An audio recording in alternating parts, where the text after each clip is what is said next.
All right, everyone, the price of Bitcoin is going up and people are asking, why the hell is Bitcoin's price going up? Well, it is a confluence of different events all coming together. First is Bitcoin obviously topped out at $69,000 last year, crashed all the way down to $40,000. Now it is hilarious to think about Bitcoin crashing to 40K. We dreamed about that years and years ago, but ultimately here we are. And so ultimately, I think a lot of people were selling Bitcoin. They were worried about interest rate moves from the Fed, and they became oversold. There was way more sellers than buyers, but those sellers eventually got exhausted.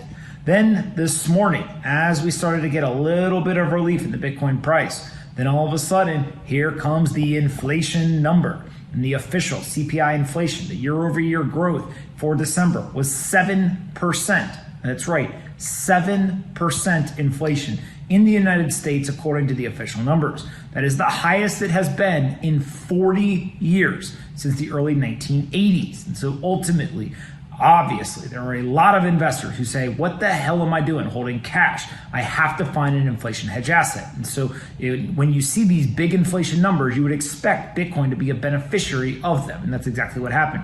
We had Bitcoin up significantly today. And ultimately, what I think people are being reminded of is the fact that Bitcoin is an inflation hedge. If you do not believe or trust the undisciplined monetary and fiscal policy of a fiat currency that is controlled by a government or a central bank, then ultimately you can opt out. You can go and you can hold the finite supply asset of Bitcoin. It is a decentralized digital currency with a programmatic monetary policy. There is no variability to that monetary policy.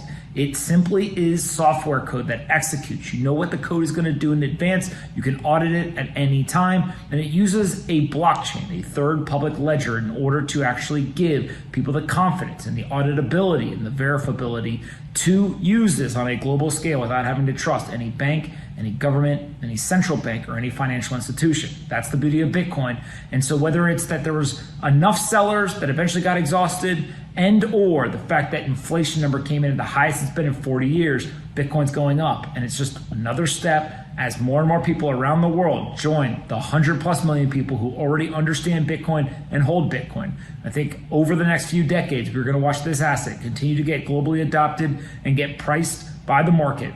And there's no way in my mind that something like this is worth only $1 trillion market cap. And so where it goes, nobody knows, but I like our chances.